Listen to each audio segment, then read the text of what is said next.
Comment passer de ça à ça grâce à une seule application disponible sur Shopify? C'est ce qu'on va voir dans ce tutoriel ensemble. On va voir comment la paramétrer, comment la configurer.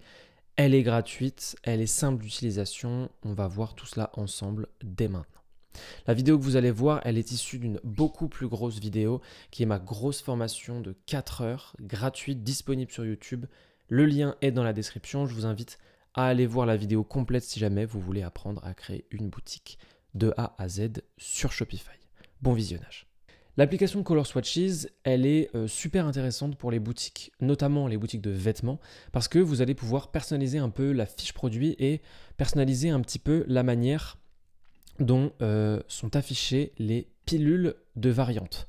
Les pilules de variantes, c'est les petites pilules qu'on a juste ici, qui sont, on peut en voir un autre type par exemple avec les casquettes.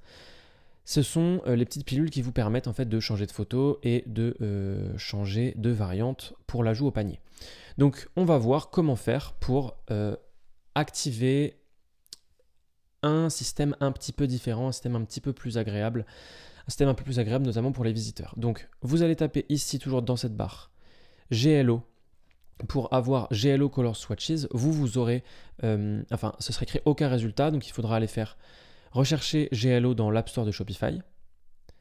Ça va vous emmener ici et vous allez cliquer ici sur GLO Color Swatches Variant Image. Vous allez cliquer sur installer l'application. Ensuite, vous aurez juste à accepter le fait que l'application s'installe. Puis, vous arriverez sur cette page. Et en fait, il faudra juste cliquer sur un bouton vert en gros, il sera marqué Let's Start. C'est le bouton qui vous permettra de synchroniser en fait toutes les données actuelles de votre boutique avec l'application. Et puis ensuite, on va voir ensemble comment la paramétrer. Donc, on peut déjà voir que quand on arrive sur cette configuration et on peut voir qu'il a déjà trouvé qu'on avait différentes options. Il a les options de couleur qui sont affectées à un produit et les options de taille qui sont affectées à 5 produits. Donc les options de couleur, ce sont les options liées à la casquette. Il y a un modèle vert, un modèle blanc et un modèle marron. Il me semble bien. Oui, voilà, c'est ça. Ok, super. Donc ici, vous pouvez choisir. Soit c'est un bouton, soit c'est automatique, soit c'est une petite liste à bascule. Vous cliquez puis vous choisissez. Soit, et c'est ce qui va nous intéresser maintenant pour cette vidéo, Color or Custom Image Swatch. On va sélectionner ça. Et puis, on va faire Next Step. Ici, c'est très important, une fois qu'on est arrivé là, c'est en fait tout l'endroit où on va définir le design de nos petits boutons de variante. Donc, moi, je vous invite à utiliser Circle. On va mettre des boutons relativement petits. On va les mettre en S parce qu'on va mettre des couleurs. On ne va pas utiliser les boutons en carré ou en fit text. Je trouve ça un petit peu moins sexy, un petit peu moins agréable. Et en fait, là, on se rend compte qu'on est dans Template Collection Settings. Donc, on n'a pas besoin de Template Collection Settings. Nous, on ne va pas l'utiliser. On va directement aller à Template Product Settings. Donc ici, on clique bien sur Circle, on met en petit en S, on peut régler l'espacement qu'il y a entre les différentes variations. Vous pouvez le voir sur la droite juste ici, quand je bouge ça. Nous, on va laisser 10. Ensuite, là, on peut choisir la bordure, soit une seule bordure, soit pas de bordure, soit une double bordure. Nous, on va mettre une seule bordure. Et on va mettre une épaisseur, vous voyez, ça change l'épaisseur sur la droite. On va mettre une épaisseur de 2. Et alors ici, on va aller chercher tout simplement les couleurs qu'on utilise pour notre branding, notre charte graphique.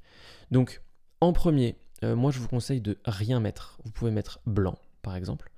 Et ensuite au over, on va aller chercher notre bleu, le bleu de notre marque, qu'on va mettre ici, ok. Et on va mettre le même bleu ici.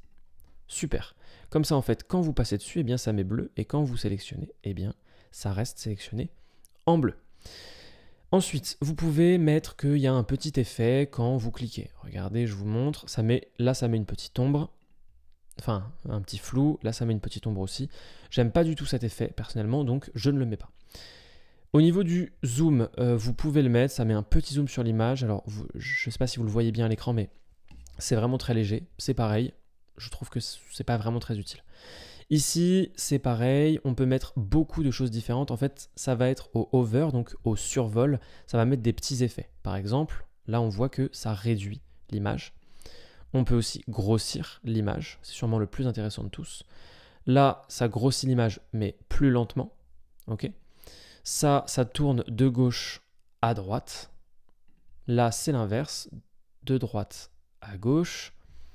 Là, de haut en bas et ensuite de bas en haut. Nous, on va sûrement mettre, le plus intéressant à mon sens, c'est celui qui fait grossir un petit peu la taille. Ok.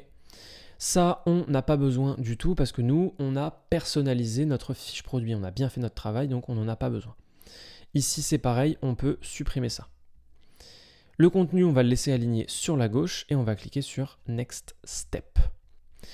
Ici, très important, étant donné qu'on n'a pas personnalisé les variations de couleurs sur les pages de collection, il faut bien décocher cette case, c'est très important. Pareil pour le bouton Add to Cart, le bouton Ajouter au panier. On le décoche. On ne veut pas du bouton Ajouter au panier de GLO Color. Ensuite, montrer les options de nom. Ça, on va le laisser puisque ça montre les petites options de nom quand on passe au survol. Le bouton Ajouter au panier Ajax, on n'y touche pas non plus. Ça, on n'y touche pas non plus. Et limiter le nombre de variantes, on n'y touche pas non plus. On remonte un peu. Donc là, il faut bien penser à traduire. Ce champ est requis. Vous pouvez tout simplement mettre requis si vous le voulez. Et ici donc, affiché sur la fiche produit, on met bien oui.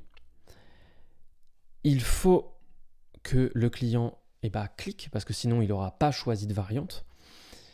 Laissez la possibilité si le produit n'a qu'une seule variante. Ça, on peut le faire. Nous, c'est pas notre cas. Et dans la plupart des cas, en fait, si vous utilisez des produits, là, on est sur une boutique de vêtements. Donc, en fait, si vous avez des vêtements, les variantes, ce seront les tailles. Et donc, c'est très rare, à part éventuellement pour les casquettes, du coup, si jamais vous avez différencié le type de produit en fonction de la couleur, ce que nous, on n'a pas fait. Mais donc, ce bouton-là, moi, me paraît pas vraiment intéressant.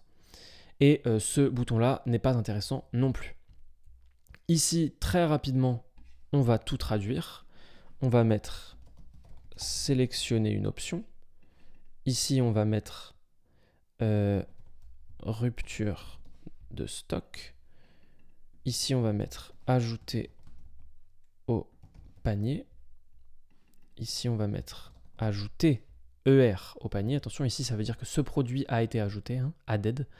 Et ici, c'est ER, ajouter, add. Très bien. Et ici, quand on remonte, on voit encore que donc image setting, ça, on n'y touche pas, on n'y touche pas, on n'y touche pas. Sold out, ça, c'est quand c'est en rupture de stock.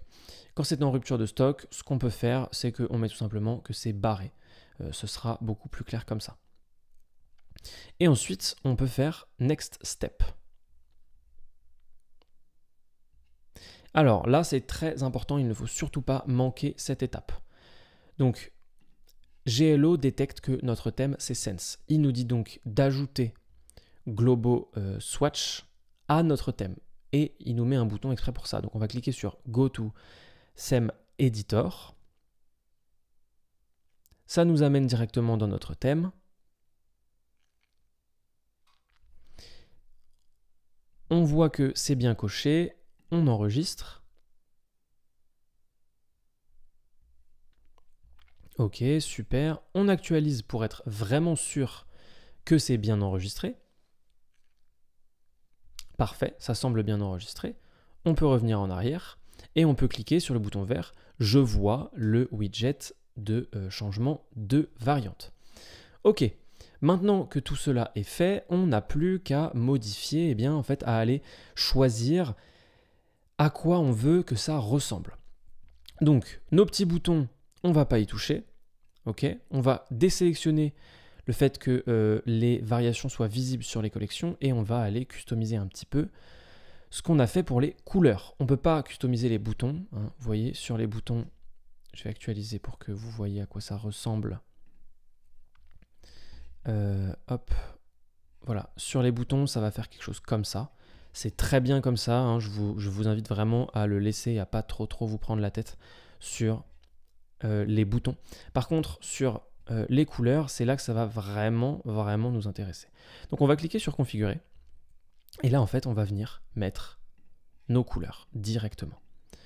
Donc blanc, c'est blanc, et vert, c'est vert. Une fois qu'on a sélectionné les couleurs, donc on est là, on vient sur Color, on sélectionne notre couleur, on fait pareil pour blanc et pour vert. Vous pouvez mettre une deuxième couleur si vous voulez, je vous montre un peu ce que ça va faire. Voilà, ça va faire comme ça, avec une barre latérale qui vient couper en deux. Moi, j'en ai pas besoin, donc je ne la coche pas. Vous pouvez aussi, si vous voulez, mettre une photo. Moi, je ne suis pas hyper fan des photos comme ça sur les variations, enfin sur les widgets de variation, mais c'est tout à fait possible aussi. Une fois qu'on a bien mis nos trois couleurs, qu'on a bien sélectionné tout ça, on vérifie qu'il n'y a plus rien, c'est bon, on n'a plus besoin de rien sur cette page, on clique ici sur Save, et une fois qu'on a fait ça, on vient ici, on actualise, et on voit que c'est bon, nos variations sont bien entrées ici sur notre boutique. Quand on clique, ça nous change bien la photo de la variante, donc ça veut dire que l'application a conservé les paramètres que nous avions mis au préalable dans notre fiche produit. Et donc, ça y est, nous avons nos variations en fonction de la couleur. C'est vraiment une application qui sert à une seule chose. C'est un petit détail, mais ça apporte quand même quelque chose d'un peu sexy, un peu agréable. Ça personnalise la boutique et surtout, cette application est 100% gratuite et hyper simple à mettre en place. C'est pas traduit en français, mais avec le tutoriel que je viens de vous faire, c'est quand même relativement simple, hein. Et globalement, pour tout le reste, ne vous embêtez pas.